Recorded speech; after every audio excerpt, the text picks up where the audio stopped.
Bonjour Pierre.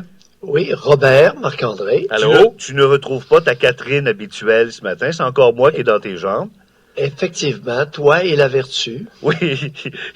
C'est moi la vertu? Moi, la vertu. Robert et la vertu. Non, c'est que, écoute, pour que les gens comprennent de quoi il s'agit, là, tu ne repartiras pas à guerre à matin. C'est que hier... Oui, c'est sûr, le Nouvelliste est plein de gestes, de déclarations vertueuses. Parce qu'hier, on n'a pas le choix, mon Robert, c'est un incontournable. On a parlé des mères porteuses hier dans l'émission. J'ai remplacé Catherine aussi, qui est allée se reposer un peu. Pierre amène l'histoire des mères porteuses et il dit que, dans le fond, c'est pas de nos maudites affaires si on veut payer une femme pour porter un enfant, c'est ça? Ben oui, et ce qui arrive, c'est que le débat a déraillé. On a été induit en erreur. J'ai été induit en erreur. J'ai mal lu et on m'a mal informé jusqu'à temps que j'écoute l'entrevue que tu as reçue là, d'une dame qui va adopter un enfant. Alors, on faisait le débat des mères porteuses ou des femmes porteuses suite à la déclaration de Denise Bombardier jusqu'à temps qu'on réalise que ça va être une problématique ou une situation d'adoption. On était loin de notre profit, mon Robert. Ouais. Hey Pierre, est-ce que je peux te proposer un premier sujet ce matin qui m'inspire au plus haut point? C'est la déclaration de Lise Thériault qui a fait beaucoup réagir. Lise Thériault refuse l'étiquette de féministe. Et il y a des féministes au Québec qui sont montés aux barricades pour dire « ça n'a pas de bon sens ». La ministre de la Condition féminine du Québec qui n'est pas féministe. Ben, écoute, ça dépend qu'est-ce que tu veux dire par féministe. Tout est là. C'est la définition du concept qui a été galvaudé depuis 30 ans au Québec. Celle qui a permis aux femmes d'accéder à une certaine égalité dans la société, les salaires, les postes bien rémunérés, sortir les femmes des cuisines puis de la misère. Ben, écoute, Lise Thériault se fait la promotrice d'un rapport égalitaire et d'une recherche d'égalité de droit. Elle a tout à fait raison. Alors, je ne sais pas qu'est-ce qu'on a contre elle, si tel est son agenda, que les hommes et les femmes soient égaux devant le droit. Ils sont pas égaux. On mise sur une égalité de droit, d'opportunité. Maintenant, écoute, on parlait du froid hier, la réaction du froid entre les hommes et les femmes, toute qu'une différence, n'est-ce pas?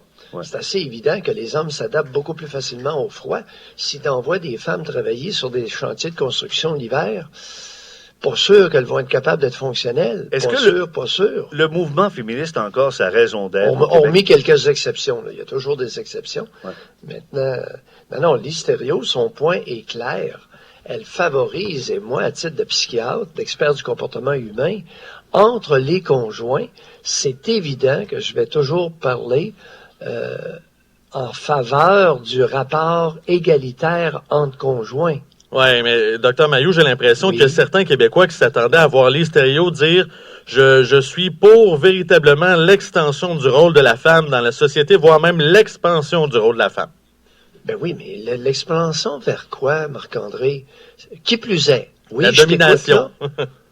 Bon, ben là, écoute, c'est une autre affaire. Ben c'est ça, mais je pense qu'il y a des gens qui s'attendaient à ça. Moi, c'est l'histoire des sous-marins. C'est l'histoire de mettre des sous-marins dans l'armée canadienne mixte.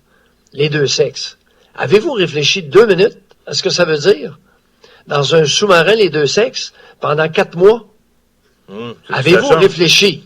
Ça change. Pardon?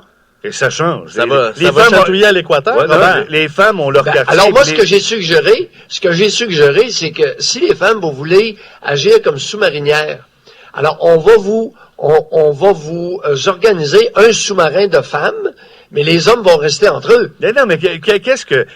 Pierre, que les femmes soient dans le même sous-marin que les gars, c'est quoi? Parce qu'ils peuvent pas, et ils pourront pas dormir dans la même chambre, prendre leur douche ensemble, manger ensemble, parce qu'il va y avoir des attirances sexuelles, parce qu'il va y avoir des abus.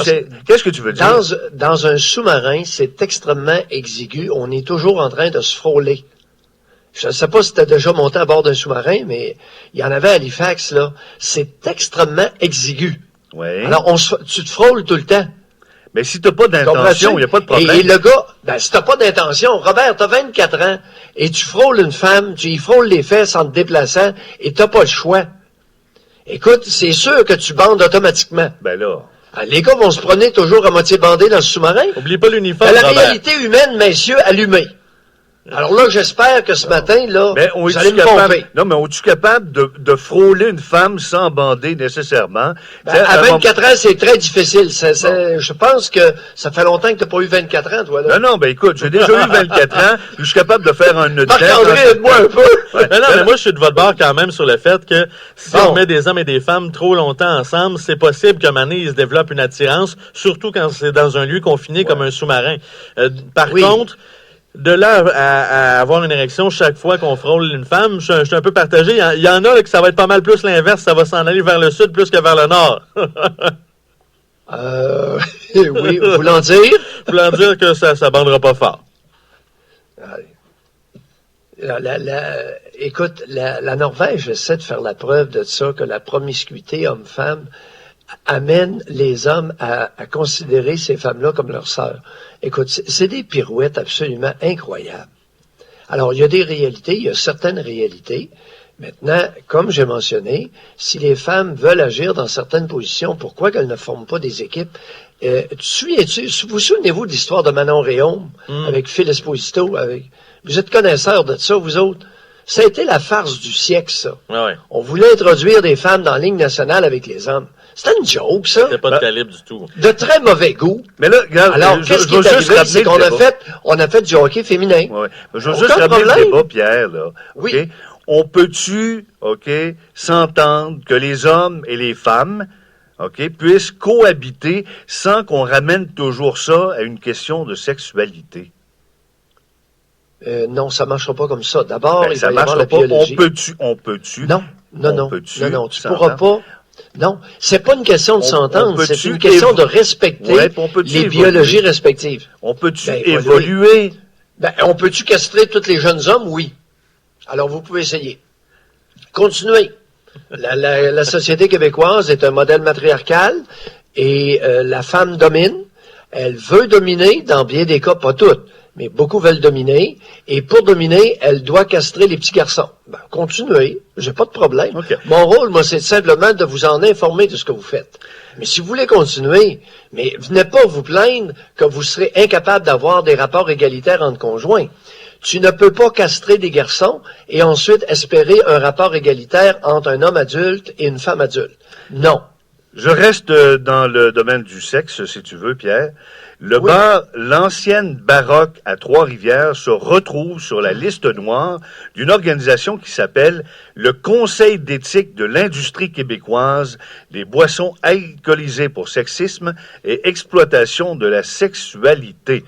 Et ils sont blâmés parce qu'ils ont fait une publicité du Super Bowl, entre autres, pour dimanche le 1er février, où on voit notamment Katy Perry, la chanteuse, qui est semi-nue, mais elle se cache les seins avec les mains. Est-ce que c'est si grave que ça de mêler un peu de sexe, un peu de femmes et un peu d'alcool? Bon, là, on y arrive. La biologie étant ce qu'elle est, vous avez ce genre de situation, ce genre de commerce qui veulent exploiter ça. Maintenant, ce qui m'a frappé, c'est le Claude Belland. Qui est le Claude Belland, chef du Conseil d'éthique de l'industrie québécoise des boissons alcoolisées? Et président. Oui, qui est ce président? Je ne sais pas. On va tenter de parler peut-être plus tard aujourd'hui. Oui. Parce que alors, au lieu de dire n'importe quoi, nous allons parler à M. Claude Belland et après ça, nous pourrions peut-être lui organiser une petite fête. Tu veux souffler des ballons, là? C'est quoi? C'est pas... Un combat dans le jello, Doc? Ouais, non, mais pourquoi tu le goût de faire sa fête? Non, mais j'ai hâte de voir qui est le Claude Belland parce que j'ai un soupçon. C'est quoi ton soupçon? Et je ne vous vends pas la mèche. Bon, tu veux-tu faire ça ce midi? Et lorsque tu auras interviewé, Robert, t'es un os là-dessus. Ouais. Toi et Catherine êtes très forts pour contacter des individus et obtenir des entrevues. Alors, lorsque tu auras obtenu une entrevue... Peux-tu au moins me dire ton hypothèse de travail avant qu'on se quitte, là? Non. Arrête donc. Robert, je te laisse dans le cirage le plus total. Hey, sais-tu ce que c'est un tease d'émission? Il est tenté de le développer. Là, tu nous titilles pour qu'on écoute ton émission ce midi? Oui. OK. Et nous allons écouter sagement l'entrevue avec M. Claude Belland, président du Conseil d'éthique de l'industrie québécoise des boissons alcoolisées. OK. Avec tout ce que tu as dit, là, j'ai l'impression qu'il ne me parlera pas. Ben pourquoi ne te parlerait-il pas? J'ai rien dit. Ben non, mais la façon dont tu te comportes... C'est intéressant. Tu le planteras pas toujours? Mais est-ce que j'ai l'habitude de planter? Est-ce que mon nom, c'est Pierre Plante? Non, m'a dit honnêtement, dans l'horticulture, t'es pas pire. Te salue, Pierre Mailloux. N'ai-je pas des racines agricoles? Oui, mais ça, retour à la terre, toi. Merci beaucoup, c'est mon cher Pierre. Oui, et puis, nous autres, on se retrouve. Je sais pas que Catherine est capable de faire l'émission ce midi, mais en tout cas, si c'est pas Catherine, je pense qu'on va avoir du fun ce midi, toi puis moi. Oui. Et surtout avec l'entrevue de M. Claude Belland. Oui, bien sûr. Je me mets là-dessus sur le code tout de suite. Bye-bye, d'accord. Salut. Merci pour la commande. Il est bon pour passer les commandes. À 7h26, c'était le segment Doc Mailloux. Prends un grand respect, Robert. Oui. Prends un grand respect. C'est sûr. C'est sûr. Non, mais puis elle est bonne, Catherine, hein? Oui. Elle est bonne, Catherine, parce que Pierre Mailloux, quoi qu'on dise et quoi qu'on fasse, c'est un personnage.